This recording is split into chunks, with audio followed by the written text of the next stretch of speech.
BRS working president KTR మాట్లాడుతున్నారు. Live లో చూద్దాం. మా పార్టీ నాయకత్వాన్ని గత 2 సంవత్సరాలుగా విచారణల పేరిట అట్లాగే కమిషన్ల పేరిట పోలీసులు ఈ రాష్ట్రంలో ఉండే సర్వ వ్యవస్థల్ని దుర్వినియోగం చేస్తూ క్షేత్రస్థాయిలో గ్రామ స్థాయిలో ఉండే కార్యకర్తల నుంచి మొదలు పెడితే రాష్ట్ర స్థాయిలో ఉండే అగ్రశ్రేణి నాయకత్వం దాకా అందరినీ కూడా గత 2 ఏళ్లుగా వేధింపులకు రేవంత్ రెడ్డి ప్రభుత్వం కాంగ్రెస్ ప్రభుత్వం పాల్పడుతున్న విషయం మీ అందరికీ కూడా విదితమే. ఆ పరంపరలో భాగంగానే ఇవాళ పెద్దలు మాజీ మంత్రివర్యులు శ్రీ హరీష్ రావు గారిని ఈరోజు ఫోన్ ట్యాపింగ్లో ఏదో విచారణ పేరిట వారు నిన్న రాత్రి అక్కడ సిద్దిపేటలో ఉంటే అర్జెంటుగా ఆగమేఘాల మీద మీరు పొద్దున్నే రావాలా అని చెప్పి రాత్రి 9 గంటలకు నోటీస్ ఇచ్చి పొద్దున్న 11 గంటలకి హరీష్ రావు గారిని రమ్మని ఆదేశిస్తే ఈ దేశంలో ఉండే చట్టాలు న్యాయ వ్యవస్థ రాజ్యాంగం వీటి మీద గౌరవం ఉన్న ఒక పౌరుడిగా ఒక నిబద్ధత కలిగిన నాయకుడిగా రాత్రికి రాత్రి వాళ్ళ పొద్దున నిజానికి ఆయన కార్యక్రమాలు ఉన్నాయి సిద్దిపేటలో అవన్నీ రద్దు చేసుకొని ఈరోజు రాత్రికి రాత్రి హుటాహుటిన బయలుదేరి వచ్చి దాదాపు రాత్రి 12 గంటలకు హైదరాబాద్ చేరుకొని వాళ్ళ పొద్దున ఉదయమే మళ్ళీ తిరిగి విచారణకు హాజరైనారు. కానీ ఈ విచారణ చూస్తూ ఉంటే ఈ గవర్నమెంటు ముఖ్యంగా కాంగ్రెస్ పార్టీ యొక్క వైఖరి చూస్తుంటే గతంలో చెప్తారు తాను చెడ్డ కోతి వనమంతా జరిపిందంట. అట్లాగా రేవంత్ రెడ్డి గారు ఆయన గతంలో దరిద్రపు కొట్టు పనులు చేసిండు కాబట్టి దొంగ పనులు చేసి దొరికిపోయిండు కాబట్టి డబ్బు సంచులతో దొరికిన దొంగ కాబట్టి అందరూ కూడా అదే బుద్ధులు ఉంటాయి అనుకునే ఒక పద్ధతుల్లో ఆయన వ్యవహారం కనబడతా ఉంది. ఆయన కంటిన బురద అందరికి అంటాలని చెప్పి ఆయన పాపం తాపత్రయపడుతున్నాడు, తహతహలాడుతూ ఉన్నాడు. ఒకటి రేవంత్ రెడ్డి గారికి చెప్తా ఉన్నా, ఇలా జరుగుతున్నది మీకు కూడా చెప్తా ఉన్నా, సిట్టు విచారణ కాదు, ఇది చిట్టి విచారణ. చిట్టినాయుడు గారు నడిపిస్తున్న ఒక పనికిమాలిన విచారణ తప్ప ఓ లొట్టపీసు కేసులో ఇంకో పనికిమాలిన చిట్టి విచారణ తప్ప సిట్టు లేదు తిట్టు లేదు. ఆడ ఏమి లేదు.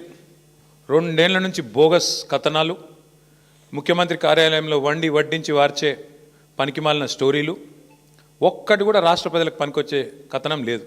పనికిమాలిన స్టోరీలతో 2 ఏళ్ళు టైంపాస్ చేస్తూ ఉన్నాడు. నేను అడుగుతా ఉన్నా ఆయనని రేవంత్ రెడ్డిని, 1 కాదు 2 కాదు, ఇంకో 1000 వేసుకో, నీ సిట్టులు చిట్టీలు ఇంకో 1000 వేసుకో, ఏం ఫరక్ పడదు. మేము మాత్రం నీ కొద్దిగా ఉంటే కొన్ని రోజులు శునకానందం ఉంటుంది, కానీ మేము మాత్రం నేను వదిలిపెట్టం. బీఆర్ఎస్ ఇవాళ తెలంగాణ ప్రజల గొంతుక, ప్రధాన ప్రతిపక్ష పార్టీ.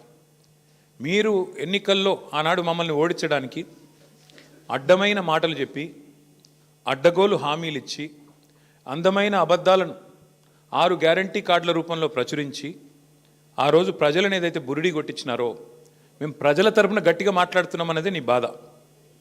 ఇవాళ ఎట్లా ఉన్నదంటే నీ వ్యవహారం రేవంత్ రెడ్డి గారు, అదృష్టం అందలం ఎక్కిస్తే బుద్ధి మాత్రం ఇంకా బురదలనే ఉన్నది రేవంత్ రెడ్డిది. రాజకీయంగా ఇంకా కూడా ఆయనకు జ్ఞానం రాలే, ముఖ్యమంత్రి అన్న సోయి లేదు.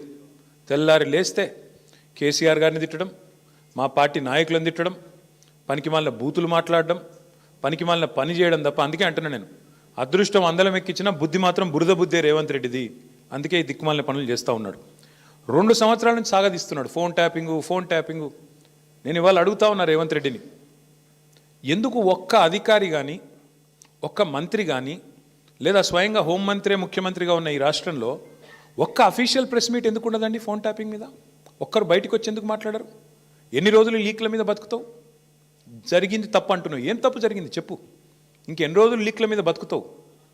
ఎన్ని రోజులు లీకులు ఇచ్చుకుంటా ఫలానా వల్లదైంది, ఇదైంది, అల్లమైంది, బెల్లమైంది, పనికిమాలిన లీకులు తప్ప ఒక్క అధికారిక ప్రెస్ మీట్ ఈరోజు వరకు ఉందా? సిట్టు కానీ ఇంకోటి కానీ లేదా మంత్రులు కానీ ముఖ్యమంత్రి కానీ ఒక్క మాట అధికారికంగా చెప్పిన పాపన పోయినరా? ఏంది ఫోన్ ట్యాపింగ్? ఎవరి ఫోన్ ట్యాపింగ్? ఎక్కడ ఫోన్ ట్యాపింగ్? ఏం జరిగింది? రాజకీయ వేధింపులకు ఇంకా విచిత్రం ఏంటంటే హరీష్ రావు గారి మీద కుట్ర, ఎవరో ఒక ఆయన సిద్దిపేటలో ఆయన మీద రాజకీయ ప్రత్యర్థిగా ఉన్న ఆయనతోని కేసు పెట్టించారు. పెట్టిస్తే హరీష్ రావు గారు న్యాయస్థానాన్ని ఆశ్రయించినారు, హైకోర్టు పోయినారు. హైకోర్టు కొట్టేసింది. కొట్టేస్తే ముఖ్యమంత్రి గారు ఆయన ఆరాటం ఎట్లాంటిదంటే హరీష్ రావు గారిని జైలుకు పంపాలని సుప్రీంకోర్టుకు పంపించినాడు ఈ కేసును హైకోర్టు కొట్టిస్తే. ప్రభుత్వ పైసలతోని ప్రభుత్వమే పెద్ద పెద్ద న్యాయవాదులు గంటకు ₹1 కోటి తీసుకునే న్యాయవాదులను పెట్టి ప్రజల పైసలతోని సుప్రీంకోర్టుకు పోయినాడు. సుప్రీంకోర్టు కూడా కొట్టేసింది. అయినా నీకు సిగ్గు రాలేదా?